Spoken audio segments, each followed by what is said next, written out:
Each winter, endurance athletes from around the globe travel to International Falls, Minnesota, a small city on the U.S.-Canadian border, also known as the icebox of the nation. They come to take part in the Arrowhead Ultra, a human-powered sporting event that sees competitors travel 135 miles across the snow-covered landscape via bicycle, ski, or foot. I have a personal connection to the Arrowhead. The first time I attempted it, I failed, exhausted, hypothermic, and alone in the dark at 35 below zero.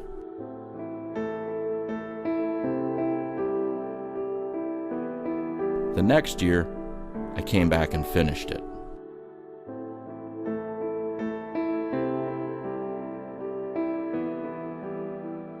There are others with similar stories, and each year the competitors return to these frozen reaches, undergoing gear check for the required list of survival gear and sharing in the camaraderie that can only be shared by those that are about to put themselves to a very cold and difficult test.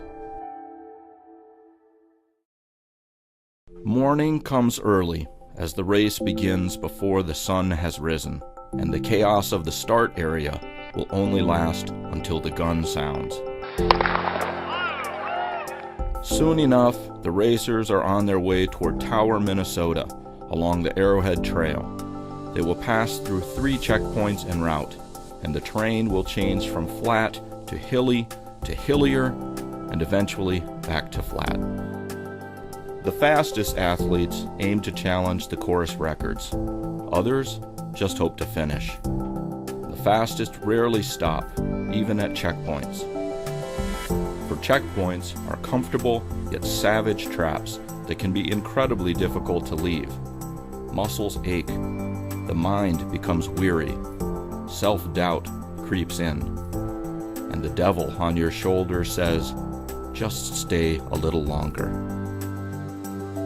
For all the training and preparations a racer makes before the Arrowhead, the weather remains the great unpredictable force. In 2013, it brought warm temps and heavy, wet snow.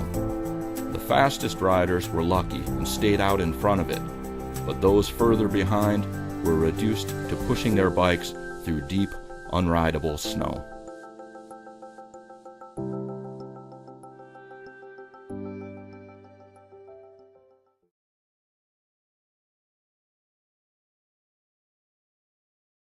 Midnight on day 2. Scott Jensen of North Dakota approaches checkpoint 3. It has taken him 20 hours to push his loaded bike the 35 miles from checkpoint 2. He is tired and sore and says he thinks he is finished. He decides to rest in the kerosene-heated tent. An hour later, he is back on his feet. He says he will attempt to finish, prepares himself once more, and heads out into the darkness.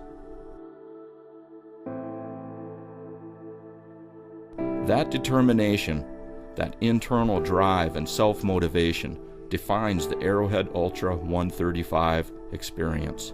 There is no cash prize. The lucky few might have friends or family waiting for them at the finish. But all the finishers are rewarded by the satisfaction and self-discovery that comes from pushing oneself to accomplish something truly difficult, something many people consider impossible. A few final pedal strokes, and then relief, joy, accomplishment. Scott finished the 2013 Arrowhead Ultra in a time of 52 hours and 18 minutes. He earned every bit of it. We each have a choice as to how we live our lives, to challenge ourselves or to take the easier path. Each winter, the Arrowhead offers an opportunity to redefine ourselves.